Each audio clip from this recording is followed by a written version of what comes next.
Assalamualaikum warahmatullahi wabarakatuh. Muda dan berbahaya, berisi bukan berisik. Selamat datang di DPI Muda. Direncanain sih? Enggak. Bisa sama begini? Enggak. Ini lucunya tahu apa? Dapat datang pakai baju koko. Gua ngeliat, kok kayaknya mirip ya? Gue bengkek tengahnya. Kok mereknya sama? Merek sama. Ini beli berarti barengan nih Bang, kayak beli barengan nih. Enggak, ini berarti chemistry kita udah mulai terbangun. DPI Muda. Mantap. Bersama kita berdua ada gua Upin. Dan saya Ipin. Kita kedatangan bintang tamu seperti biasa dari Zalfa Levi dan juga tamu dari KPI ada Joshua. Thank you sudah diundang, makasih. Sama-sama. Bintang tamu paling proper. Sama episode DPI Muda. Proper. Emang kenapa? Tadi kita lihat. Bawa PA. Bawa personal assistant. Harus gitu, Bro. Iya. Kita ini ini aja ya. Kita ini darah kita sama lah. Nanti lu tafsirkan sendiri, dia ini staf ahli sebenarnya. Staf ahlian. Emang harus begitu dia. Aduh, tertarik lu juga. sekali. Apa? Yang apa? Kuning, merah. Kuning kan ini. Ya. Itu Ada ya? Ada. belakang ada kuning representasi sejenis itu. ada. Merah Liverpool. Biru Chelsea, maksud gue itu. Warna Boleh lah. Betul. Cocok. Iya. Cocok. Tapi dia senior loh. Dia senior dia. Lu selain ikut KPI ikut apa aja? Jus? Paling ngantor biasa sih, ngantor. Komunitas lain ikut juga. Paling Chelsea ya lu ya? Chelsea, gue ikut Chelsea Indo Jakarta, Chelsea ya. Cabang Jakarta gue ikut. Mantap. Kayak main-main bola, nobar Chelsea, Jakarta Tapi gue sering aktif ikut lah. event-event dari Jebret Media dari zaman dulu emang. Ya dari zaman dulu nobar, dulu inget banget Community Shield. Subuh dini hari banget jam 12 gue nonton juga di sini. Bisa ya? Pasti bisa. Berapa itu? Pas Arsenal City. Iya, Arsenal City. 2023. Masih baru kok. Ingat gua tuh. Ya, waktu itu di sini lah. Karena rumah gue dekat dari sini. Oh, Deket. depan doang sih ya. Apa sebelah soalnya? Jangan depan. Bahaya. Samping. Samping. Iya. Kacau. Oke, kita mulai pembahasan kita. Kita awali dengan yang sedikit banyak menuai kontroversial kemarin. Pemanggilan dari Thomas Tuchel untuk skuad Liga Inggris lagi. Timnas Inggris. Skuad Liga Inggris gimana ceritanya? Skuad Timnas Inggris yang akan dipakai buat kualifikasi Piala Dunia ya nanti ya. Lawan Albania dan juga mana lagi? Latvia ya. Dan kita bahas dari belakang deh. Kiper deh ya. Di kiper ada Ramsdale, ada Pickford, ada juga si Dean Henderson dan juga James Trafford. Ini James Trafford ya dipanggil lagi ya? Iya. Nah, ini ya, kita bisa lihat di sini daftar panggilan timnas Inggris. Dan gua rasa walaupun tadi nama-nama lu udah disebut ada sekitar 4 nama di kiper, tapi gua rasa posisi kiper Pickford aja. Pickford juga, dan itu menurut gua bukan bercanda ya, tapi emang ini pilihan terbaik yang dimiliki oleh Inggris. Dan catatan clean sheet dia juga bersama Everton tuh, walaupun Everton berjuangnya di papan di daerah tersebut, tapi cukup banyak juga catatan clean sheet ya. Jadi gue rasa ini opsi terbaik yang dimiliki oleh mereka. Dan nama yang kejutan jelas Trafford ya, kiper yang relatif paling muda di antara nama yang lain. Tapi dia berapa sih? Umurnya waktu itu gue masih main zaman pandemi Covid tuh, gue main FIFA, dia umurnya masih 20-an kalau nggak salah dia. Jadi sekarang paling 24, 25 lah ya. Dan dia kalau dibandingin nama yang lain sih paling muda. Relatif paling muda. Jadi dia nama yang baru, tapi catatan clean sheet-nya 16 clean sheet dari 27 pertandingan. Jadi menurut gue sangat layak dia dipanggil juga sih. Itu kiper ya kalau kita lihat. Terus di belakang ada yang mengejutkan adalah Dan Burn yang pemanggilan pertama di usia 32 tahun. Seumur-umur dia main bola baru kali ini karena emang ya momok yang menakutkan juga bagi Liverpool kemarin dia. Mungkin kalau nggak menang Liverpool nggak dipanggil kali. Bisa jadi. Kalian ngeliat lini belakang dari Thomas Tuchel yang dipanggil kemarin ada selain Burn, ada Colwill, pemain lu kan Chelsea. Betul. Ada juga Reece James yang akhirnya ya dipanggil lagi setelah cedera mulu. Konsa, Lewis Kelly yang lagi oke juga sama Arsenal. Livramento yang habis balik dari ACL dan performanya bagus di Newcastle. Kwanza. Aduh. Oke. Dan juga Kyle Walker. Gimana menurut kalian? Coba nih, yang dipanggil nih kan Reece James. Pasti sama Colwill lah. Unek-unek nih pasti. Betul, senang. Sebenarnya kalau kita ngomongin back yang sekarang dipanggil gitu ya, perlu kita melihat juga akhirnya karena Maguire cedera dan juga Stone cedera. Makanya akhirnya nama-nama tadi seperti Dan Burn juga akhirnya dipanggil gitu kan. Itu sebuah faktor yang tidak bisa kita kesampingkan gitu ya. Cuma kalau nama-nama yang ada tadi yes, Reece James dan juga Colwill sudah bisa dibilang pilarnya gitu ya di Chelsea. Gue sebagai fans Chelsea mengakui lah. Meskipun Colwill mungkin belum mencapai level yang ya paling topnya, tapi karena rutin bisa diandalkan gitu ya. Dan gue juga sebenarnya juga menggarisbawahi soal Guehi ya. Gue sebenarnya tertarik dengan dia semenjak ketika kemarin final Euro lawan Spanyol. Sebenarnya gue nggak tahu ya orang sepakat apa gue sama enggak. Cuma gue merasa di babak pertama waktu itu ketika lawan Lamine Yamal Spanyol gitu ya, dia lah yang bisa mengantongi Lamine Yamal menurut gue waktu itu. Babak pertama. Dan menurut gue waktu itu kan kalahnya karena Kyle Walker gitu ya. Golnya kan dari sisi kanan waktu itu kan si Iñaki Williams sama Lamine Yamal gitu kan. Jadi Guehi menurut gue memang layak dipanggil timnas juga, ada daftar di sana. Tapi terlepas dari itu semua, yes ada efek juga cedera dua pemain utama tadi. Dan di luar itu gue juga menyoroti Trippier sebenarnya. Gue menanyakan juga kenapa Trippier tidak dipanggil gitu ya. Karena gue ngeliat susunan back yang dipanggil back kiri siapa gitu ya. Tapi tadi kan kayaknya 3 back kemungkinan tengahnya gitu ya. Jadi bisa jadi seperti itu dari Tuchel. Cuma ya mungkin itu sih komen dari gue soal back dulu ya dari timnas Inggris. Dan mungkin yang menuai kontroversi Jet Spence ya yang dipanggil ya. Ya, Jet Spence juga sama Spurs. Kalau ngelihat Jet Spence sih gue ngelihat di sini sepertinya memang Tuchel fokusnya 3 back kayaknya. Banyak banget back tengah di sini. Colwill, Guehi, Konsa juga kadang-kadang bisa di tengah. Reece James pun kadang-kadang juga bisa main di tengah. Jadi kayaknya fokusnya emang di back tengah nih bagi pemanggilan Thomas Tuchel. Tapi yang gue agak sedikit kaget memang kalau ngelihat dari line up terutama di back dulu ya gue ngelihat ya. Tuchel ini ngomong di interviewnya bahwa dia butuh leadership, tapi kalau ngomongin di belakang nggak ada sosok leader di sana. Mungkin hanya seorang Dan Burn aja yang bisa dipercaya sebagai leader. Tapi kalau ngomongin level timnas Inggris, menurutku Dan Burn belum ada di situ. Masih butuh Maguire berarti ya. Of course. Sangat ya kan. England national team itu rely ke Stones sama Maguire. Itu udah kelihatan jelas dari beberapa tahun kebelakangan.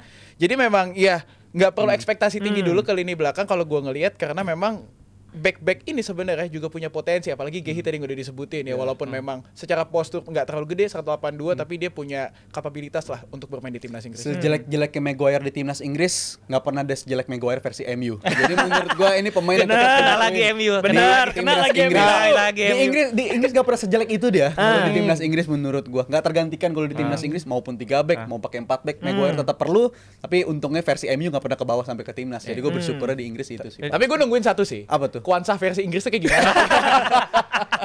Nggak perlu lah. Belum pernah main ya tapi dia ya dipanggil belum pernah main ya. Gue kepo nih. Kepanggil doang. Yang nongol nih versi apa nih Kwanzaa nih? Kwanzaa versi musim lalu bagus.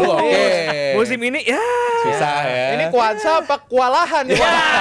Oke, ingat lagi kewalahan lagi tuh. Tapi belakang tuh gue mikir James ini bakal jadi opsi yang menarik banget nih. Karena selain dia bisa nge-cover banyak posisi, dia kan bisa dibilang calon-calon anak kesayangan Tuchel banget.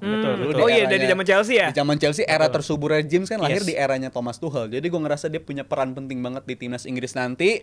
Dan opsi posisi dia bakal terbuka lebar. Bisa mainin lanjut sebagai wingback kanan, atau back di tadi Fai udah nyebut di 3 di belakang, atau posisi yang udah pernah dia coba di beberapa pertandingan persahabatan terakhir, yaitu sebagai back kiri. Dan menurut gue itu opsi yang sangat-sangat menarik bagi Reece James dan juga timnas Inggris nanti. Tapi lu setuju bakal pakai 3 back juga, Cah? Gue setuju 3 back karena itu opsi yang paling familiar dengan Thomas Tuchel, dan para pemain yang dipanggil kayaknya bisa juga untuk lanjutin itu. Jadi gue rasa 3 back opsi yang layak dicoba, dan Reece James pemain yang bisa dikatakan paling nyaman main di sistem itu lah. Paling ini sih tadi kan juga ketika tadi Bang Rizal menyebut Suarez yang biasa di kiri gitu ya, mungkin nanti akan bareng sama Kyle Walker kali ya di kanan. Jadi itu bisa jadi opsi juga yang menarik, meskipun gue sejujurnya juga salah satu ya ngikutin fans Inggris juga ya gitu ya. Gue masih teringat dengan bagaimana Kyle Walker menjadi penyebab kegagalan Inggris di final kemarin gitu ya, satu karena dari sisi kanan dari sisi dia gitu ya, kekalahan sama Spanyol. Cuma ya dia sudah pindah ke AC Milan, gue berharap performa terbaiknya kembali gitu ya Kyle Walker. Nah itu bisa jadi opsi sih kiri kanan tuh. Itu kalau di belakang ya. Untung gak manggil Asliang. Gak dipanggil juga. Asliang. Berapa sih dia? 38 ya? 40. Anaknya udah main bola sekarang. Udah ngayang lagi. Iya benar. Asli old. Di tengah kalau kita lihat ada Jude Bellingham, ada Eze oke, ada Kak Henderson yang masih dipanggil setelah dibuang Liverpool ke Arab, dipungut Ajax, masih aja dipanggil timnas Inggris. Ada Curtis Jones, Kujo pemain favoritnya Rizal Palem. Udah nggak usah dibahas gitu. Ada Palmer yang akhirnya dicoret juga ya karena sakit, akhirnya si Gibbs White ya dipanggil. Gibbs White terus ada Declan Rice dan juga Rodgers dari Aston Villa. Gimana nih? Lini tengah. Duh, Hendo, gue tapi kalau ngelihat interviewnya Tuchel lagi ngelihat ya, ini memang kalau ngelihat timnas Inggris sosok leadernya nggak ada. Iya. Ngomongin Harry Kane, seorang leader, is not a good leader menurut gue. Jadi memang sosok Hendo dibutuhkan sebagai leader untuk ngomong adik-adik yang ada di timnas Inggris, karena gue ngelihat di sini line up-nya mix banget nih. Di belakang memang ada nama Dan Burn, tapi ada nama Lewis Kelly, ada nama Levi Colwill, di tengah pun juga ada nama Curtis Jones, walaupun ya nggak muda-muda banget ya, tapi kan dia akan selalu menjadi wonderkid menurut gua. Iya dong. Curtis Jones akan selalu menjadi wonderkid. Tapi ya butuh sekali sosok leader memang di timnas Inggris, dan Jordan Henderson memang sosok yang tepat lah untuk mengisi kapten nantinya bagi timnas Inggris. Betul. Mungkin gua mau tambah sedikit ya soal Henderson dan juga kepemimpinan gitu ya. Gua sangat-sangat teringat ketika waktu itu zaman Covid nggak ada penonton. Waktu itu gua ingat klip bagaimana Henderson mengelit Liverpool waktu itu gitu ya. Ketika penonton nggak ada kan kerasa banget suara Henderson bilang, "Ayo semangat gitu ya, kayak keep up gitu ya, kayak ayo lu bagus gitu ya, good gitu ya. Neriakin Robertson, neriakin kiri kanannya Alexander Arnold. Jadi itu menurut gua ngelihat sebagai orang penonton layar kaca aja sangat-sangat tergugah dan sangat-sangat iya sih. Ini kepemimpinan Henderson tuh nggak bisa dianggap sebelah mata ya, meskipun gua fans Chelsea gitu ya. Cuma gua melihat waktu itu terlihat banget sih ketika dia memimpin Liverpool, khususnya ketika masa-masa Covid waktu itu nggak ada penonton, suara dia benar-benar lantang di lapangan. Itu game lawan Atalanta ya. Dia ngomong semua pemain diteriakin, walaupun bukan semua kata-katanya itu kata-kata yang motivator gitu. Ada kata-kata kasar juga pastinya keluar dari para pemain itu. Pasti ada, itu jadi ngasih dimensi baru. Oh, ternyata pemain itu di lapangan bukan kayak ayo lu bagus good job, tapi lu dikata-katain juga terjadi juga gitu, kayak lu disemprot lah, dikatain yang buruk-buruk, tapi itu terjadi dan itu karakteristik dari seorang kapten. Dan gue rasa itu masih dibutuhkan banget di Henderson. Dan tadi Joshua udah nyinggung soal satu klip yang dimana dia lawan Atalanta, dan gue juga nyinggung soal perkataan beberapa pemain ya, yang mana ketika zaman waktu itu Super League sempat digagas sama Premier League, itu beberapa tim kan protes gitu, dan beberapa tim justru minta tolongnya ke Henderson buat speak up bersuara, karena dia dianggap bukan hanya kapten di Liverpool, tapi kapten tim-tim di Liga Inggris. Jadi gue ngerasa skipper, bro. Skipper. Jadi ini pemain yang dianggap tinggi banget sama para pemain di sekitar Inggrisnya, dan gue rasa ini tetap nama yang dibutuhkan. Bahkan pas Piala Dunia Qatar gue juga sempat baca artikel, memang kaptennya Harry Kane, tapi yang berasa paling bawel di ruang ganti Jordan Henderson. Jadi gue rasa ini nama yang sangat-sangat realistis dan relevan buat dipanggil lagi. Dan selain leadership, menurut gue karena posisi dia tuh nggak banyak deh di timnas Inggris. Iya sih benar. Karena kan kalau kita lihat Gallagher sekarang lebih ke kiri di bawah Simeone, terus juga mungkin yang di posisi dia tuh Ward-Prowse ya. James Ward-Prowse di edisi turnamen sebelum-sebelumnya Calvin Phillips. Iya, benar. Jadi nggak banyak, mungkin itu juga salah satu faktor kenapa Tuchel masih mempercayakan. Tapi kalau ngomongin soal ini ya, skill set ya ibaratnya ya. Ini Gallagher emang sebenarnya salah satu pemain yang sebenarnya cocok untuk pemain di posisi itu, tapi gue nggak ngerti apa yang coba diracik oleh Thomas Tuchel sampai akhirnya Conor Gallagher yang lagi inform ibaratnya di Atletico mendapatkan kepercayaan setelah dibuang sama Chelsea. Menurut gue ini pemain yang revive karirnya di Atletico karena memang daya juangnya yang sangat-sangat terlihat banget di di Atletico Madrid. Agak sayang sebenarnya ngelihat Gallagher nggak bisa masuk, tapi semoga saja di next call up. Menurut gua ini pemain yang harus kita lihat, karena ya kalau nggak dia siapa lagi yang bisa ngisi lini tengah ini. Iya sih. Karena mungkin ya faktor itu ya, karena di Atletico kan dia lebih ke kiri kan, dan kalau kita lihat kirinya Inggris kan banyak banget nih. Foden bisa di situ, Bowen juga bisa, Rashford juga. Nah, pas banget kita ngomongin lini depan. Kalau kita lihat di lini depan yang udah dipanggil sama Thomas Tuchel adalah Bowen, yang bisa dibilang ngegendong West Ham ya sekarang ya. Karena West Ham lagi berjuang juga di sama Kudus. Atas bawah sama MU. Dah. Entar kena lo abis ini. Siap-siap lu pada ya. Kan fakta itu. Siap-siap lu pada ya. Tim belasan. Ada Foden yang sebenarnya belum menemukan performa terbaiknya juga bareng sama Pep. Ada Gordon yang lagi oke. Scousers ya. Scousers sejati. Harry Kane, Rashford yang kembali dipanggil, ada juga Solanke. Mungkin nama-nama yang dipanggil ada Watkins, ada juga Callum Hudson-Odoi yang emang lagi oke juga. Terus juga siapa lagi ya? Menurut gue sih juga perlu membicarakan soal Ivan Toney sih. Ivan Toney yang di Arab ya lagi oke juga. Menurut gue perlu jadi perbincangan juga gitu.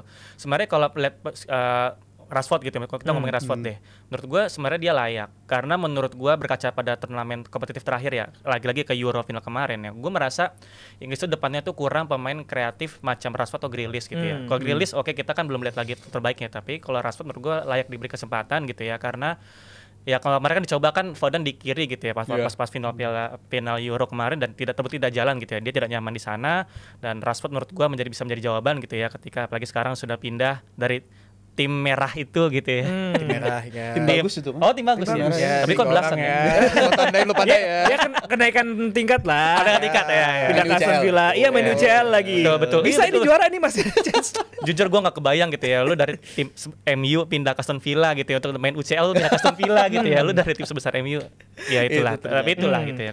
Ya kita lihat aja lah ya nanti apa namanya apakah Tuchel ini bakal bisa long term atau emang cuman buat turnamen besok. Berarti terdekat tuh kualifikasi Piala Dunia. Piala Dunia. Oh iya Piala Dunia ya. Buat Piala Dunia doang ya dia ya. Udah deket ini. Atau mungkin bakal disusul sama Eddie Howe nanti. Ngantri dulu. Tuchel dan Rashford bakal jadi pasangan yang cocok di Piala Dunia nanti. Coba ini ya. Tuchel, Rashford, Eddie Howe udah. Tuchel tuh suka main transisi kan dia. Transisinya bahaya dan Rashford tuh cocok di transisi. Betul. Mulai ngalih-ngalihin. Abis ini kena lu pada semua. Belokin. Gue udah gak berani jumawa lagi gue. Nah, tapi gue gue pengen nanya sih kalian berdua, apalagi ini kan dua-duanya fans Liverpool kan. Sahur kalian 3 hari kebelakangan ini seperti apa sih rasanya? Sahur jujur ya bukan sahur yang ternikmat, bisa dikatakan begitu. Seminggu terakhir tapi justru hikmahnya kita dapat ya Zuf. Cobaan puasa itu kan ternyata kita rasakan ya. Oh ini namanya cobaan puasa dan kita bisa ngerasain ini puasa yang nikmat juga sebenarnya, bisa ngelewatin godaan ya. Nahan godaan. Dan iya kan ujiannya itu kan. Jadi mungkin di bulan puasa ini fans Liverpool bisa dapat Iya. Diuji kesabarannya. Cobaan. Kita nggak perlu ngerespon ngomel-ngomel kan. Kita terima aja. Udahlah, musim pertama Arne Slot kemungkinan besar dapat Premier League. Itu udah sebuah hasil yang luar biasa. Gue udah nyiapin narasi nanti kalau kita juara. Kalau kita juara, kita bikin narasi kita tuh tim underdog yang juara. Karena musim lalu kita finish peringkat 3, nggak belanja siapa-siapa, tapi bisa juara tuh bakal keren. Kita cek tayangannya karena ada potongan dari DP Muda di episode sebelumnya yang memang Rizal dan juga dapat sangat-sangat yakin, jumawa sekali. Pede sekali. Gak ada yang expect musim ini Liverpool bakal juara. Nah, narasinya langsung berganti kan. Itu keren kalau sampai juara. Nggak beli siapa-siapa. Musim lalu finish di bawah Arsenal. Bahkan ada tuh list yang pandit-pandit Inggris yang list siapa yang bakal top 3 Nggak ada Liverpool peringkat 1-2. Ini bakal kita rayakan tetap kalau sampai semoga aja juara dan kita Tapi perayaan lu ya akhirnya digagalkan oleh 2 pemain dari masing-masing tim. Ousmane Dembele dan juga Alexander Isak. Kita bahas dulu Ousmane Dembele ini. Kemarin gue udah sering banget ngomong Sal. Di saat ngomongin Liverpool PSG, gue bilang ini pertemuan Ballon d'Or antara Salah dan juga Ousmane Dembele dan terbukti kelas. Gue bisa ngeliat Ballon d'Or level dia. Kalau misalnya dia bisa menangin champion, dia salah satu kandidat terkuat lah. Terlihat dari statistiknya juga 30 gol 6 assist. Setelah kepergian Mbappe, ini benar-benar dia revive karir. Dan yang lebih penting lagi adalah mayoritas gol dia ini dicetak di periode November ke atas ya. Jadi bisa dikatakan 5 bulan terakhir dia meningkat banget. Dan itu tadi disajin data secara keseluruhan. Dan kalau di liganya aja, dia nyetak 21 gol dari 24 pertandingan. Jadi ini pemain yang levelnya bisa dikatakan sangat-sangat bisa menggantikan Kylian Mbappe. Bahkan PSG juga tampil lebih cair di musim ini. Jadi gue ngerasa dia pemain yang sangat penting dimiliki oleh PSG musim ini. Dan gue harus bilang gue setuju sama Fai kalau sampai nganjutin tren kayak begini.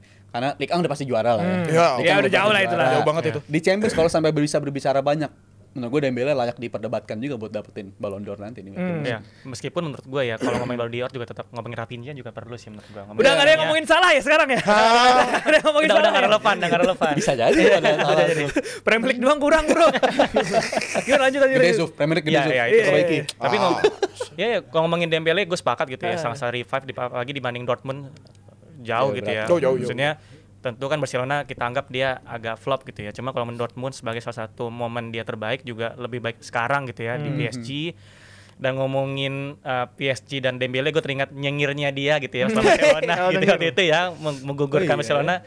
Meme-nya di mana-mana tuh kan, dia nyengir gitu kan dari bangku cadangan, meskipun dia juga lah yang membuat menyebabkan Liverpool bisa comeback waktu itu.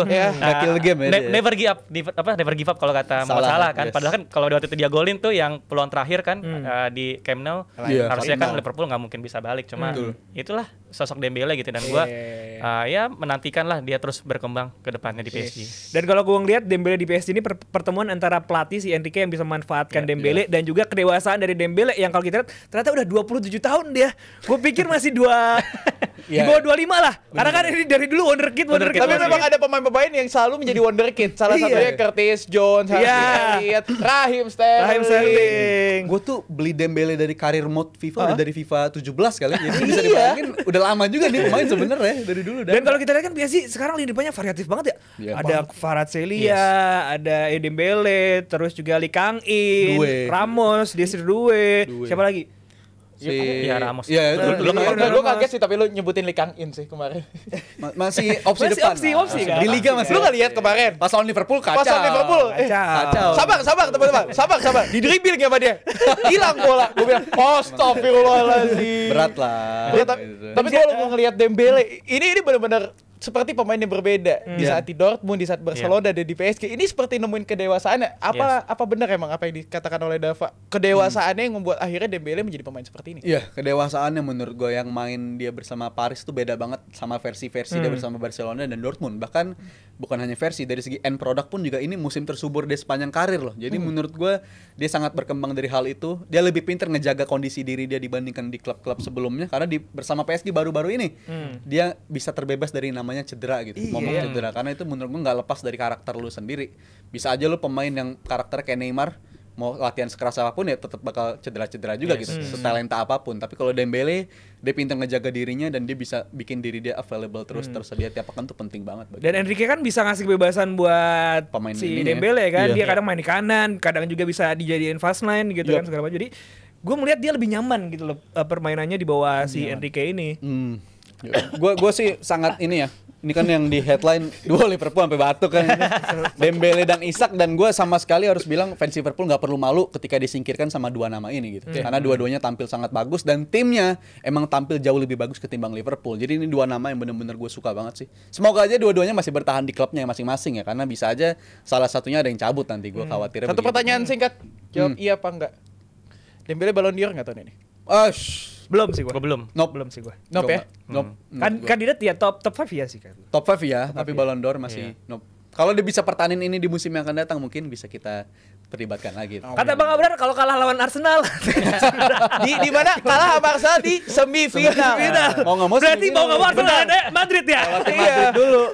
Ini pede sekali sebenarnya. Tapi emang banyak akhirnya fans Arsenal yang pede ngelawan Madrid. Tapi kalau ngomongin Arsenal, ini ada momok dari Arsenal dan juga Liverpool dalam tubuh seorang Alexander Isak.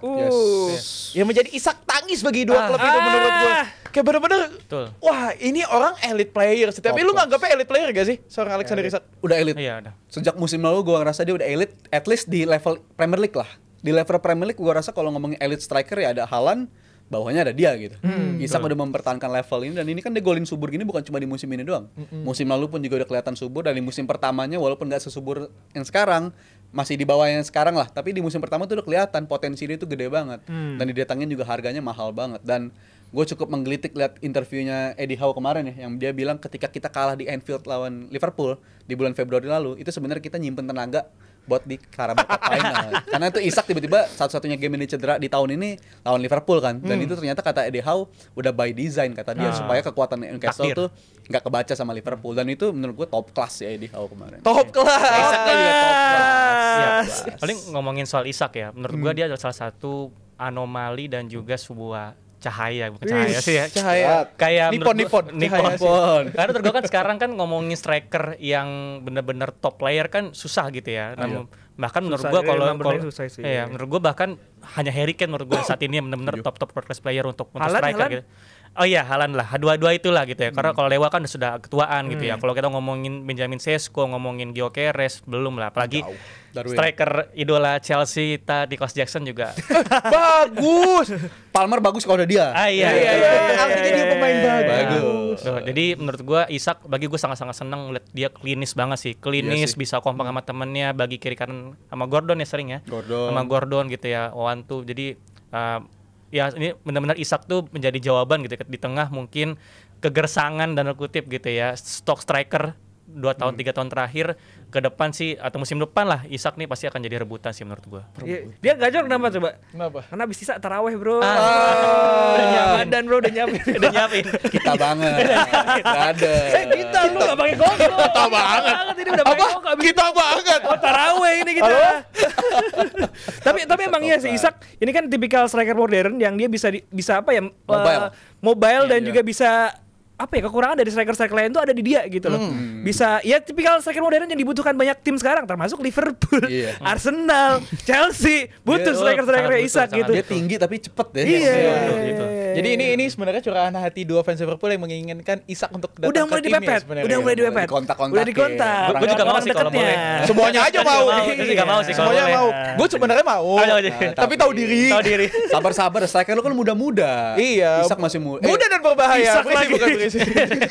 Jadi saya masih muda, Højlund masih muda, lu sabar-sabar aja dulu. Sabar. Udah sabar banget gue salah aja. Gue sabar apa lagi kalau ngomongin tim itu. Minum. Jangan. Masih puasa. Tapi kalau ngomongin Isak balik lagi. Price tag-nya cukup tinggi. Wah, iya kalau lagi. misalnya dia diberandol lebih dari 100 juta.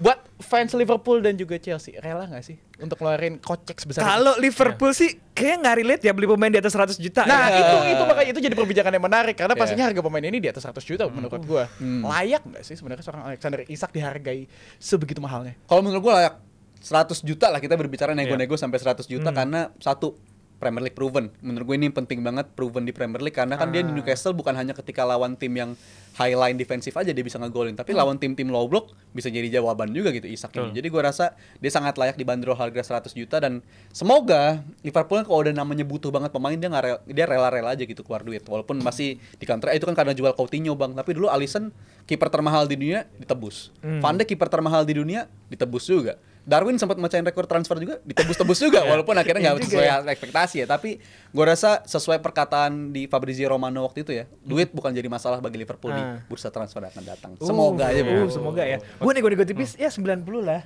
Enggak. Opsinya Di bawah 100 lah. Alvarez ya, alternatif Julian Alvarez ya kan. Pinter-pinteran Karena aja. kan ya walaupun Premier Proven musim lalu Caicedo juga dibeli dari Brighton ya. Brighton juga di Chelsea juga awal musim lalu juga masih kurang ya walaupun musim ini udah improve ya. tapi untuk harga di atas 100 juta masih belum dong ya kan lu sebagai fans Chelsea dengan harga segitu masih belum dong. Jadi gue kayak kalau beli pemain di atas 100 juta tuh sekarang kayak aduh kayak orang tuh ekspektasinya udah terlalu berlebihan sama pemain ini. Jadi nanti kemungkinan flopnya itu bakal tinggi gitu loh. Kalau ngomongin posisi ini kan berbeda soalnya kayak saya di tengah. Nih kita nggak pernah punya striker seperti ini lagi ditunggu dari Alexander Isak, makanya kalau Chelsea ngeluarin 100 juta lebih buat Alexander Isak, setuju nggak? Kalau zaman simpelnya kan kalau klub lu punya uang kenapa enggak gitu kan. Tergantung klub lu punya uang apa enggak gitu kan. Kaya, bro. Coba gini kalau buat gua ya ngomongin soal harga pemain itu kan sebuah hal yang sangat multifaktor ya. Ada apakah timnya butuh apa enggak, maksudnya dari tim yang memiliki pemain dan juga tim yang menginginkan pemain gitu kan. Faktornya sangat banyak gitu kan. Termasuk juga kayak Caicedo kemarin kan karena rebutan nama Liverpool harganya menjadi naik gitu kan. Banyak multifaktor kalau kita ngomongin harga pemain. Cuma ya balik lagi kalau soal 100 juta untuk Isak ya sepanjang Chelsea-nya emang atau klubnya gitu ya. Kalau klub memang punya uang kenapa enggak gitu. Karena kan harga sekarang sudah menggila-gila gitu ya, sudah sangat inflasi segala macam. Cuma tadi apalagi gila. Betul. Cuma gue memang menggarisbawahi soal Premier League proven dari Bang Rizal itu memang sangat-sangat faktor yang dibutuhkan gitu ya. Kalau lihat pengalaman Chelsea, Morata dulu ya. Maksudnya kita nggak bisa bilang Morata jelek gitu ya, tapi terbukti di Chelsea flop gitu ya. Akhirnya Giroud gitu ya dengan segala macamnya dia kan juga terus sebenarnya salah satu orang yang terbukti di Premier League pada itu dan akhirnya bisa membawa Chelsea bantu Europa League juara waktu itu. Iya, Europa League. Coba tapi emang harus penting sih Premier League karena sebutin lah nama-nama pemain yang dibeli dengan harga mahal striker ya terutama ya yang flop di Premier League. Darwin Núñez, Højlund, terus Nicholas Jackson, siapa lagi? Joelinton juga dulu Joelinton tapi nggak jadi striker akhirnya. Bagusnya jadi gelandang jadi gelandang kan. Pinter-pinteran aja. Jadi emang iya sih harus dibuktikan di Premier League sih. Yes. Itu dia. Itu Tapi tantangan terbesar itu. Masalahnya dia ngomongin inflasi tadi. Itu inflasi dia nggak sadar apa tuh? Yang menyebabkan ini semua siapa? Tim lo. Inilah duluan. Ya udah kalian berdua. Dia duluan lah. Oh gitu ya si era Abramovich. Tim gua kan riding the wave. Join the trend. Tim Chelsea emang rusak harga pasar. Chelsea sih gila. Tapi gue inget perkataan Mourinho. Ketika ada pemain yang dibeli dengan harga 100 juta, itu adalah perusakan sepak bola. Iya. Dulu 100 juta kan mencari rekor siapa 100 juta? Pogba iya. Pogba dulu tuh. Jadi ya tim lu lah berkontribusi berdua nih. Itu bukan merusak sepak bola. Apa? Merusak tim saya. Tapi baca tim gimana? Ngelihat Alexander Isak dibanderol 100 juta lebih, akankah ini merusak sepak bola atau memang ini adalah langkah yang memang dibutuhkan oleh tim-tim besar? Kalian tulis aja di kolom komentar. Saat lagi kita akan berpindah topik. Ini topik yang sangat kita nantikan. H-2 menuju timnas Indonesia. Let's go. Guys, bro, kita main bro, let's go. H-2 menuju pertandingan timnas Indonesia menghadapi Australia dan kita juga akan mendukungnya pasti dari sini ya. Dan juga udah ada banyak abang-abangan kita yang udah pada berangkat langsung ke Australia. Coach Yasin udah berangkat, Mas Panji udah berangkat, Bung Harpa pastinya juga udah berangkat. Dari minggu lalu Bung Harpa. Bung Harpa udah berangkat, udah IRL-IRLan juga. Gue salut sama Mas Panji. Keren ya. Jadi musafir. Gue bayangkan gak puasa soalnya. Gue bayangkan di sana berat bagi dia. Jadi dia musafir nggak puasa. Apa tuh? No comment lah kalau gitu. Ada alasannya. Masing-masing ada alasan. Musafir kerja kan berat juga. Jadi ngajak kopi temen juga ada alasannya. Ya betul. Jadi kita sukseskan ini proses menghadapi Australia. Abang-abangan kita udah berangkat, kita masih di Indonesia dan pastinya kita bakal full support juga. Tapi H-2 udah pastinya juga kita udah pada mixed feeling juga ya. Kita bertanya-tanya line up seperti apa bakal diturunkan dan berdasarkan nama-nama yang udah dipanggil. Gue mau nanya langsung ke Fai dulu nih. Ada nama kapten kita di edisi yang kualifikasi kemarin di edisi paruh pertama ya, Asnawi Mangku Alam yang namanya di turnamen kali ini di paruh kedua nggak dipanggil. Menurut lu kenapa dia akhirnya nggak dipanggil? Padahal kan performa dia di klub konsisten menurut gua tuh. Ini jadi pertanyaan besar sebenarnya. Ini kenapa Asnawi nggak dipanggil? Tapi kalau gua ngelihat merunut dari pertandingan sebelumnya di level internasional, memang dia salah satu pemain yang performanya menurun lah. Bahkan yang menurut gua yang lain progres, dia sendiri yang stagnan. Di saat Rizky Ridho bagus, di saat Arhan pun juga bisa adaptasi main di wing kanan, di saat Marcelino mencetak 2 gol, Asnawi ini impact-nya nggak kelihatan. Menurut gua faktor big game player yang belum ada di Asnawi membuat akhirnya Patrick Kluivert lebih mempercayakan pemain-pemain seperti Sandy Walsh, Kevin Dix yang berada di posisi sebagai bek kanan terutama ya. Dan dengan formasi 4 back ataupun 3 back juga, ngelihat stok sudah ada 2 nih di sisi kanan, menurut gua Asnawi lebih baik untuk dipinggirkan terlebih dahulu. Tapi memang sangat disayangkan, salah satu talenta yang memang lagi perform juga sekarang di Liga Thailand. Arhan pun juga perform di Liga Thailand. Ya semoga saja ini bisa jadi wake up call lah bagi Asnawi untuk bisa meningkatkan performanya, karena gue tahu Asnawi bisa. Ya, mungkin mau namain ya kalau soal back sayap gitu ya kan. Gue melihat sebenarnya tadi sepakat bahwa 2 pemain di kiri dan kanan tuh sudah pas gitu ya. Gue membayangkan Verdong dan juga Patinama sebagai 2 nama di back kiri gitu ya, ganti-gantian.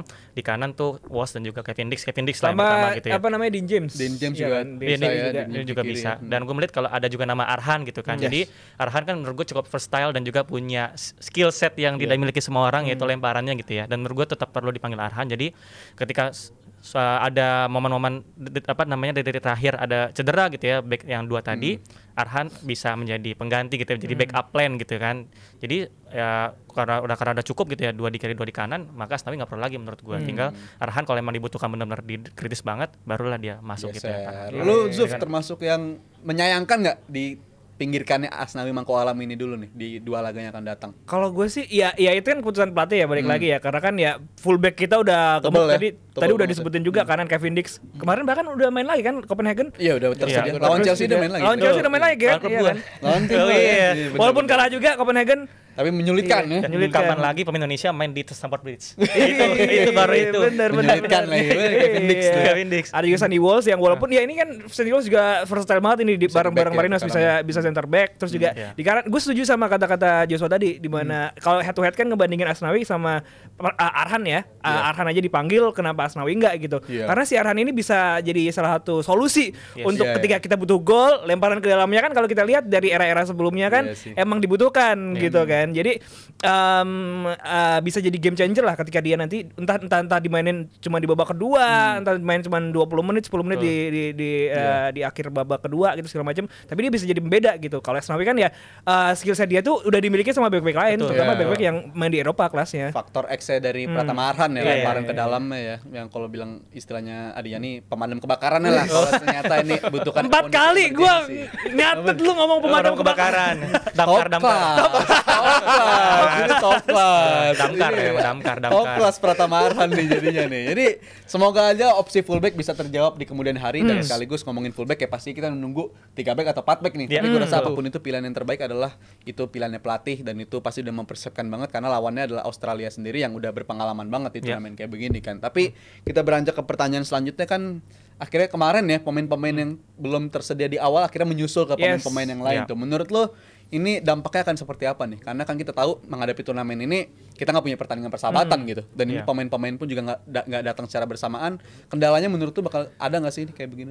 Kalau gue lihat kan ini mereka pemain-pemain kelas Eropa ya. Jadi fitness level mereka kan udah match fit nih, udah jaga, namanya minggu kemarin pada main semua, udah kejaga segala macam. Jadi malah justru ini menguntungkan buat kita. Kenapa? Karena performa mereka lagi oke, mungkin butuh recovery 1-2 hari, besok main.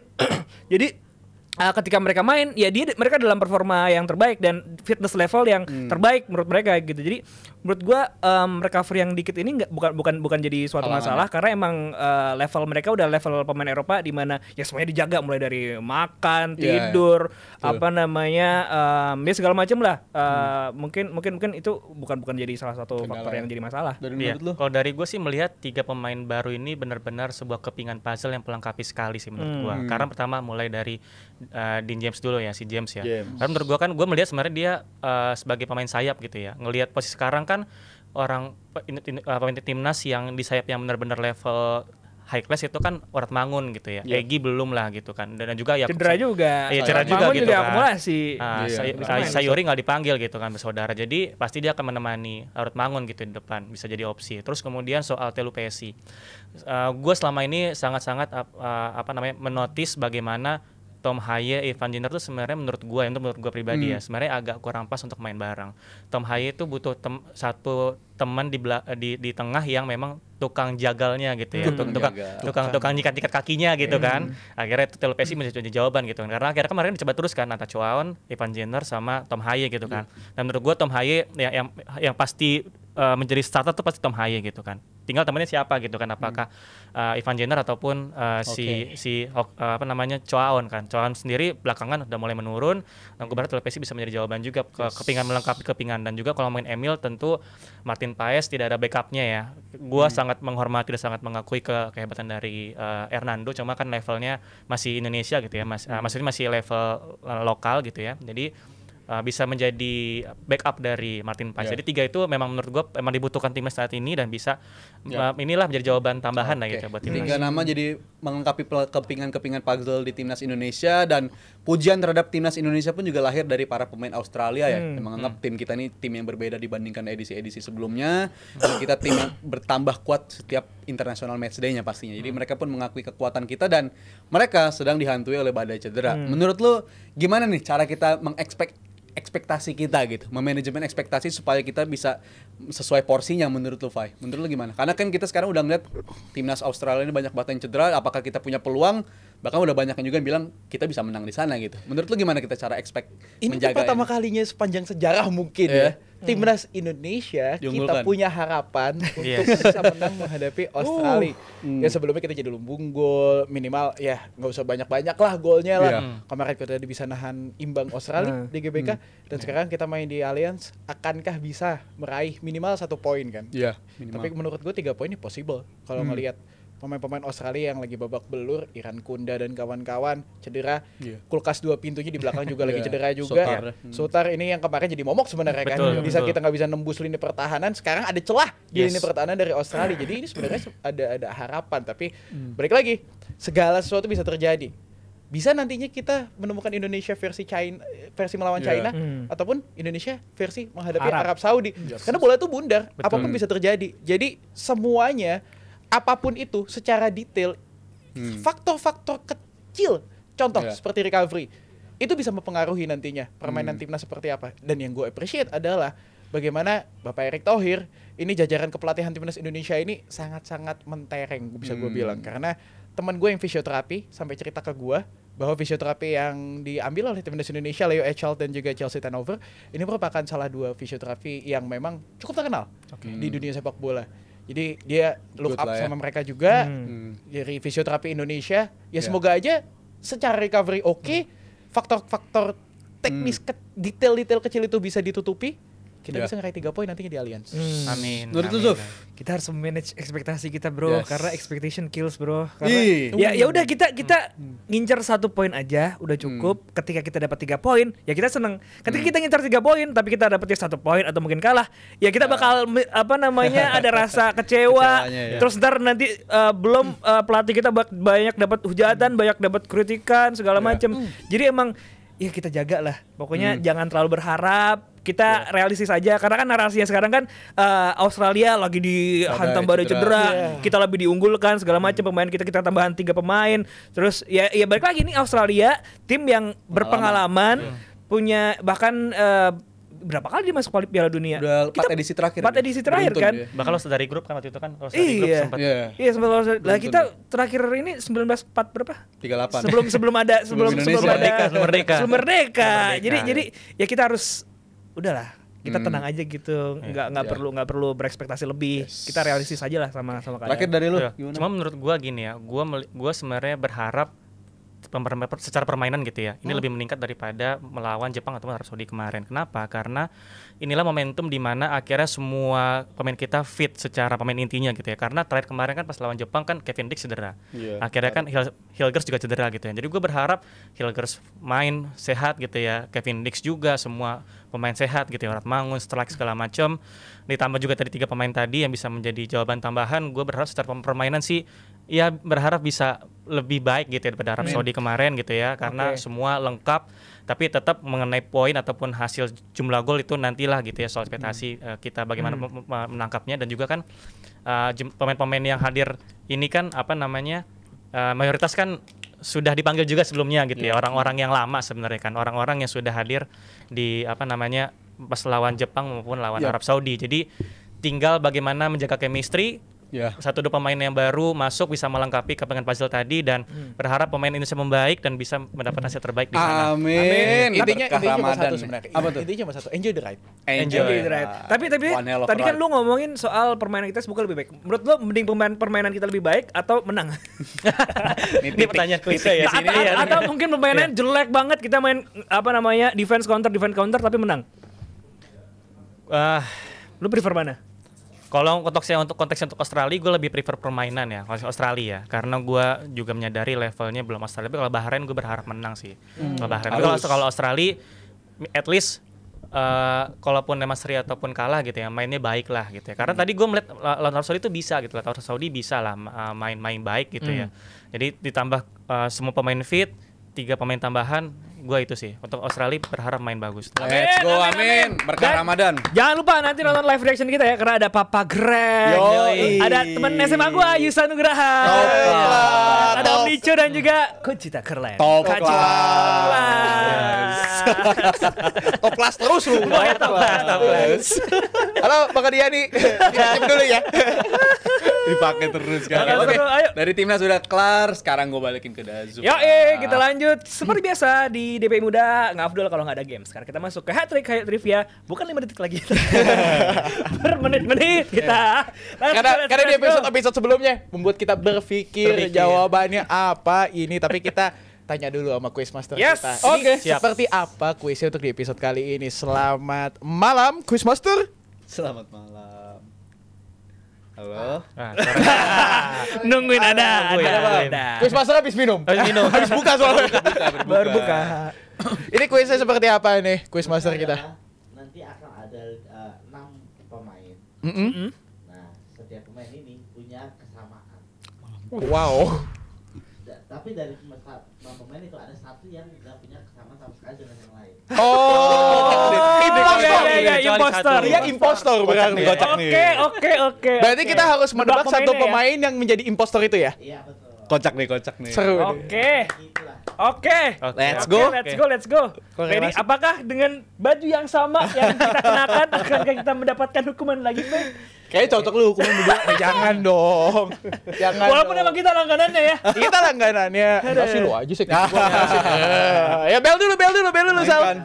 Aduh, ada bel ya, lupa gue. Apa ya? 3 point. Asik 3 point. Udah kayak Arhan lempar bola. Gue berat lah seperti biasa.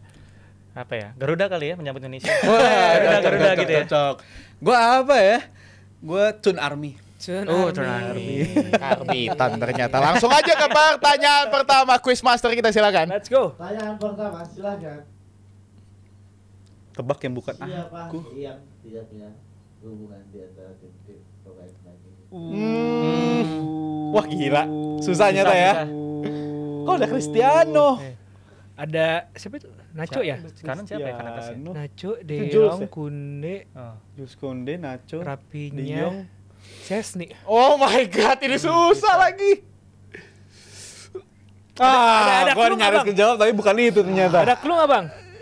Nggak, ini berat ini. Tar dulu. Pokoknya lu lihat dari semuanya yang paling ada yang tidak sama tuh dia sendiri. Tunarmi. Silakan. Aduh, kok gua ngambil sih? Lupa gua. Aduh, salah bang. Sebut orang aja siapa? Cristiano Ronaldo. Karena Itu dia, gua udah salah tuh. Udah pasti salah. karena salah jawaban. Oke. Oke. Mikirnya bukan. Coba lihat lagi, Bang. Lihat lagi mana, Bang? Lagi. Wah, ini pusing sih nih. Iya. Wah, apaan nih? Kan susah De kan. Jong, Kunde, Rafinha, Chesney. Garuda. Oke. Silakan. Rafinha. Joshua. Why? Kenapa Joshua? Karena yang lain main di Euro. Yang lain Eropa semua. Yes, dia Sama El Clasico semua. yes. Tapi Wow. Cuma Rafinha yang Iya. bukan main Eropa. Iya. Apakah benar? Wow. 3, 2, 1. Rafinha. Efek Garuda. Efek Garuda. Waduh. Waduh, berat. Lagi dan lagi. Gua tadi mau Udah. Udah. Eropa. Wah. Oke. Ya Wah. itu dia buff bintang tamu ya. Iya. Selalu seperti itu. even you know.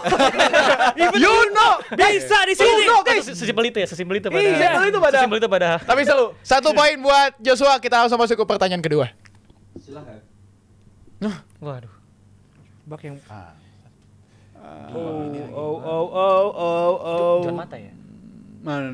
Oh iya, John Mata. Juan Mata, Jorginho ya? Apa bel gue? Tunarmi. Silakan. Juan Mata. Astaga, salah. Sorry. Thibaut Courtois. Enggak bisa. Thibaut Courtois, Bang. Enggak bisa. Dia yang pertama. Anjing, salah lagi gua. Terlalu terburu-buru. Enggak bisa. Siapa yang ngasih kesempatan lu jauh 2 kali? Aduh, salah berarti, Bang. Gagal. Yang lain silakan. Gue tahu jawaban Balik lagi. Aduh susah ini. Oh, ini panjang nih ini. Panjang ini. Durasi DPI muda 1,5 jam ini kalau begini. Gue tahu nih padahal nih. Gue tahu padahal nih. I know. Itu tengah atas siapa sih? Tengah atas. Kiesa. Kiesa. Gue tahu nih padahal. Nangis pulsi lu dia nggak usah konten. Ya. Jadi kebunyi tadi. Oh, Courtois ya, benar. Berat. Fei, silakan Fei. Kenapa Courtois? Nggak pernah punya piala di Euro mungkin. Apakah benar analisa dari Pak Kofi? Let's go. Itu dia, gue lewat tadi. Let's go. Gila. PP 2004 dapet. 2016 ya. Iya, dia. Itali, Ronaldo. Spanyol sama Iya. Portugal dapat semua Euro. Bang, gua langsung dihukum boleh gak sih? Sabar, masih banyak pertanyaan ada, masih banyak pertanyaan. Ini baru pertanyaan kedua. Sederhana aja dah sekarang. Gini. Terlalu kompleks buat Gamal, tapi tenang dah. Masih ada pertanyaan selanjutnya. Kita lanjut. Pertanyaan Perut ketiga. Kosong, belum buka puasa ini. Perut kosong. Oh my god. Kiper semua sih. Kiper semua. Semua ya. Wah. Tunarmi. Silakan Rizal. Jordan Pickford nggak pernah dapat piala. Bukan. Gua jawab itu tadi. Oh, bukan dia. Coba balik lagi. Korelasinya Oh, ini pialanya piala keseluruhan ya maksudnya ya? Iya. Tapi bukan itu. Tapi bener sebenarnya. Tapi benar, ada benar ya. Ada benar ya. Bener ya. Piala. Itu karena Donnarumma kan ya? Ah, bukan Bukan, dong. Rui Patricio. Patricio itu. Rui Patricio. Waduh. Pertanyaan menipis, gue belum bener lagi. Waduh. Soal ability. Soal ability. Ability. Abiati. Ya. Ya. Komedi. Wah, ini susah. Sudah. 2, 1. Balik. Nyerah gua. Gua nyerah. Kalau lo yang nyerah nih nggak mungkin. Ini nggak mungkin. Apalagi gua. Enggak, tadi gue kira tuh Donnarumma tadi mirip-mirip sama Rui Patricio gitu ya. Tadi gue mau jawab soal di Donnarumma dia sendiri yang belum pernah main di Premier League gitu kan. Cuma Rui Patricio kan dia Wolverhampton main kan. Wolverhampton kan. Jadi Gua mau belum jawab tahu deh, sih. boleh deh. Coba. Aduh. Tadi atas kanan siapa? Yoris. Gue jawab Yoris, dia bukan ball playing goalkeeper. Bukan. Rui bukan. Gua deh coba Alisson. Iya, kenapa dah? Karena enggak bisa penalti dia. Apa ada hubungannya dengan penalti? Jawaban asal-asalan dari itu akan menghasilkan sebuah poin. Enggak. No way. Bener lagi, sampai bener. Nah, bukan. Wah. Alasannya bukan untungnya. alasannya bukan Dihitung nggak bang? Dihitung dong. Enggak dong. Alasannya apa? Gue nggak hafal gini kaki kanan ke kiri. Apa? Pemainnya. Jadi dari masalah tadi. Gila sisa gua. Waduh. Anabel, analisa gembel. Analisa gembel gua. Nebak bulu manggis. Bahaya. Kaki kanan. Iya ya. Enggak, gua kiranya Patricio tuh kaki kanan, kiri ternyata. Ada yang Gua tadi pakai udah mau kaki jawab. tengah. Iya, makanya gua tadi mau jawab kaki. Bangetan Bukan. kamu. Oke. Anabel Zal. lu bener ternyata. Lo, Zal. nih. Gimana? Tumben dia biasa. Tumben. Iya. Jangan gitu, masih Iya, banyak Bukan yang sulit. itu. pertanyaan selanjutnya. Let's go Bang Abrar. Harry Kane. Mats. Alaba, Ter Stegen. Harry Kane. Bel ya. Tunarmi. Harry Kane nggak pernah juara UCL. Dengan lantang dia mengatakan apakah sebuah Reza Rizal bukan berdasarkan asal-asalan. 2-1. Langsung respon, let's go. Oke, satu sama semuanya. sama semua. Oke. Tidak ada punya immunity teman-teman, jadi siapapun bisa Saling ngalahin. dihukum nantinya ya. Jadi kita langsung aja lanjut ke pertanyaan ke-5. Allahu Akbar. David Villa itu ya? Tunarmi. Kenapa? Bener lu, Jan? Thiago Silva nggak punya Piala Dunia. Baru diomongin. Dava, Dava Zufar membangunkan singa yang lapar. Andre Schürrle. Belum buka puasa, coba minum, dibangunin. Schürrle juara. Jangan jubah wadah, ya Allah. Kan emang gua memantik. Emang selayaknya begitu. Emang job desa itu ya. Itu. Unggul. 2-1-1-1. Satu. Pertanyaan ke-6 Bang Abrar. Lanjut. Oh my god. Why there's Tami Abraham? Ini agak sulit sih. Why there's Tami Abraham in there? Oi. Taruh. Coba ya. Kiri atas siapa? Gua akuin sulit ini. Sulit ini. Itu Aguero kiri atas ya? Bukan. Bukan. Jordi Alba. Oh Jordi Alba. Jordi Alba, Dybala. Rashford, Fabregas, Griezmann, Tammy Abraham. Temi. Aduh, ada dua ini nggak ganggu dua nih. Dua di area itu. Brett, coba deh gue jawab. Apa tuh? Sesuai analisa gembel ya coba ya. Tami Abraham gak pernah ketemu ataupun ngelawan Messi. Bu Temi Abrahamnya salah. Ada Temi, Itu namanya apa? Overthinking. ada Rashford. Apa perlu dikasih clue nih? Ya, jangan bang, gue udah jawab bang, gak boleh bang. Martir. Karena aku udah jawab jadi nggak dikasih. Nah, Jadi martir. bagus. Nggak pernah tuh yang kanan atas itu. Aduh, nggak gua. Wah ini mah keburu sahur bang, ini kita tutup aja bang, kuisnya bang, ayo bang. Tadi salah Temi Joshua, tadi. Joshua. Tadi salah Temi tadi ya. Temi salah. Tadi Temi salah. Udah gua Ayo. Temi. Dulu deh. Apa? Jawabannya setengah ya tapi ya. Oke. Ye. Ini gini, yang bisa jawab setengah-setengah sama dari Faye karena Faye berani jawab duluan. Nah. Top lah. Top class. Cluenya apa nih? Ini pernah cuma satu pemain yang nggak pernah main sama pemain ini. Oh, Ngerti kan lo maksudnya? oke. Semua ini pernah main sama satu pemain, cuma satu. Oh my god. Pemainnya nih sering pindah-pindah klub. It's. Kok bisa Ibarat begitu? Ibra kan jago ini. Kalau ini kentang sih. Aduh. Iya. Susah ini. Oh, Duh. enggak dong. Iya, Deng. Iya, Deng. Ada duh. Dulu. 3. Tunarmi. Oke. Alvaro Morata. Lah enggak. Nggak pernah main bareng ini. Apa tadi tuh? Siapa mainnya? Siapa? Nama-namanya tadi siapa? Nggak pernah main bareng Temi Abraham. Waduh, 3, 2, 1. Emang pernah main sama Rashford ya? Morata di. Siapa yang ngomong Rashford? Emang sama Rashford? Siapa yang ngomong Rashford? Ah benar? Siapa yang ngomong Rashford? Jawabannya siapa tadi? Morata ya? Si ini. Lu Temi Abraham. Temi. Tadi Joshua ngomong Rashford. Lo yakin Rashford? Ya, Joshua. Rashford juga ya? Joshua. Enggak, terus sebenarnya gue ngerespon, gue kapan Morata main sama Rashford sebenarnya tadi. coba. Nah kan tadi dia jawab Tammy Abraham. Yaudah. Mau jawab. Kan tadi dia jawab Tammy Abraham. Salah. Gue Abraham dulu aja. Kita buktikan Alex Rizal apakah benar? Morata, Rashford nggak pernah ya? Iya. 1 salah. Kan tadi lu jawab Tammy Abraham kan? Iya. Lu jawab Tammy Abraham Ada lagi. yang mau jawab? 3, Enggak gua. 2, Rashford berarti Rashford. 1. Kelihatan begonya ntar gua. Gue malah lompat ke Moratanya anjir. Sikat. Ya, artinya ternyata Marcus Rashford tinggal pada main sama Morata nih kayaknya Morata ya? bener. Gue malah Morata duluan. Morata. Oh. Lu jadi bener tadi. Makanya gue bingung jawab apa enggak. Iya. Karena sebenarnya jawabannya udah jelas. Pas lu ngomong Morata kayak, ya udah siapa lagi aja. Oh iya. Gue bukan overthink lagi tuh, terlalu ngelompat-lompat pikirannya itu. Lu kepikiran Rashford main sama Morata di mana? Enggak, gue blank banget tadi. Makanya gue terbesit sama Morata duluan.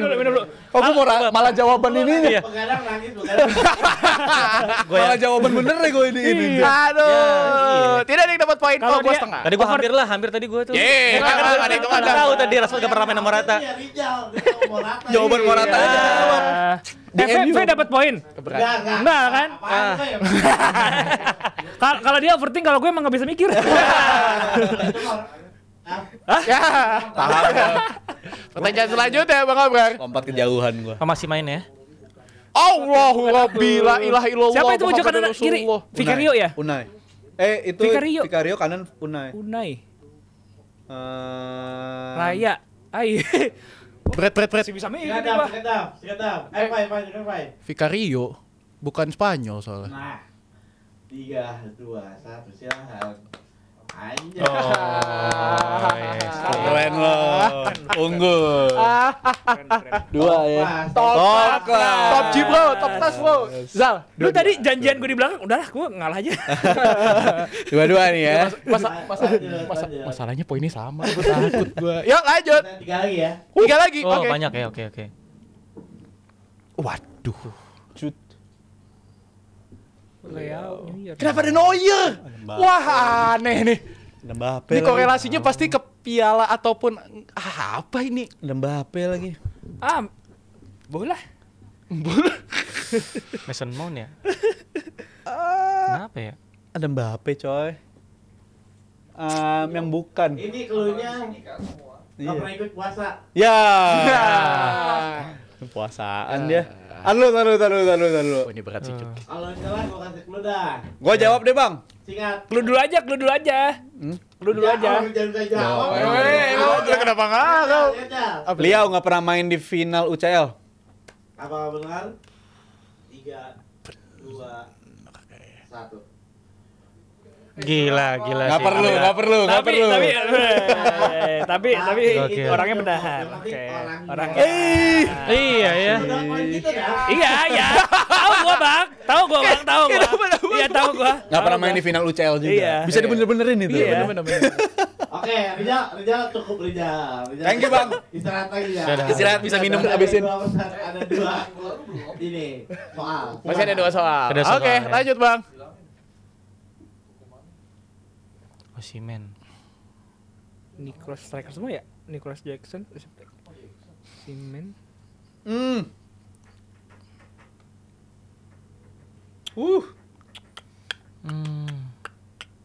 Apa coy? Gua apa, 3 poin. Garda. Siapa duluan? Dan Spider dulu. Ibrahimovic karena dia yang udah pensiun. Asal. Random banget. Pensiun. Itu Gua kasih piala. Asal. Gua kasih dia. Gua kasih piala. Iya, juara 1 paling asbun. Karena paling pensiun. Taunya bener. Itu bener kan si siapa? Jackson kan tadi sebab ini. Jackson kan? Gua jawab Jackson. Kenapa? Dia yang belum pernah main di UCL. Belum pernah main di UCL. Iya, bisa Iya juga sih ya, tapi orangnya bukan nih. Jackson Nah, main nggak sih? 3, Kan 2. Belum ya? Oh, bukan. iya. Bukan Jackson, Bang, lihat lagi, Bang. Oh, bukan ya? Oke. Ingat pola sebelumnya. Secara analisa Tidak pola pernah. sebelumnya. Ini repetisi kok. Secara pola. Tidak pernah. Astaga. Aduh, gua enggak. Iya, Betul aja. enggak salah. Aduh, gua enggak. Ada satu yang gua lupa. Bentar, Bang. 5 detik kayak Nah, soalnya nungguin Danzu pasti nggak boleh jawab. Iya. Tinggal lu ya, Be? Oh iya, ketinggalan gua. Jawab nggak? Gua mau soal jawab deh, coba ya. Iya. Osimhen. Karena pengen jawab Osimhen. Ya. Asbun nih, Asbun. Gue juga Asbun sih. bagus juga lu giring lu. 3, 2, 1 jawabannya. Iya. Yo iya, benar kan semua. Iya. Kan lo bilang. Allah. Tadi udah pernah padahal tuh begitu. Ya Allah. Tapi emang ini ya, emang pernah main di CL ya? Siapa? Si apa? Iya bener juga, Jackson. Juga beda Bener analisis juga, tapi. bener juga. Tapi yang dimaksud beda. Ya bisa beda. Bang, ini masih ada berapa pertanyaan? Oh ini tuh harusnya poin dong. Berarti gua enggak perlu ikutan dong. Iya. Battle. Berarti the battle of Asbun. Nah, Joshua lawan Danzu yang menang jackpot sama ini apa bisa apa imun. Lah kalau Joshua yang jackpot Enak dia. Ya, Joshua siaran lagi kan. Iya, enggak apa-apa, pakai makeup lagi nanti. 3, 2, 1 silakan. Pertanyaan terakhir. Seru. 6 pemain kita lihat di sini. Gampang. Karim Benzema, Gampang banget. Rodri, Lionel Messi, Too easy. Luka Oh, Modric, oke. Mo Salah, Garuda. dan juga Ricardo Kakak. Garuda. Joshua, Garuda. jawabannya apa? Salah karena nggak pernah Ballon d'Or. Iya, dikunci. Apakah betul? Ayo, salah. Jawaban dari Salah. Joshua Collins. Salah benar, ayo salah Kita benar. lihat 3, 2, 1. Kerjaan baru. Wah, Ahmed salah. Meskipun salah tapi benar. Memang pialanya sudah gue berikan memang. Iya. Piala Asbun. Piala jatuh kepada Dava, lagi dan lagi Dava. Lagi-lagi ya. Biasa bro, kayak kaget aja lu. Let's go. Aduh. Tapi ini kuis yang seru banget. Seru. Belum Just gimana Just experience saya DPI muda? Betul nih nggak kebayang sih bisa kayak gini kuisnya. Seru. Keren tapi well prepared tuh dia. Sangat. Udah gak usah dibahas lagi. Thank you. Tadi kan udah. Keren. Tadi kan udah. Oke, terima kasih Joshua udah mampir DP Oh, ini udah Muda. terakhir tadi ya? Terakhir. Minal aidinan. Iya. Nah, karena ini DP Muda sebelum lebaran ya nanti Yes. ya, kita mengucapkan minal aidin wal faizin, mohon maaf lahir batin ya. Maafin kalau gua kalah terus, Bang kosong gua. See you, berarti. Yes, kita akan ketemu lagi di DP Muda episode berikutnya. Bye bye. Bye. Terima kasih.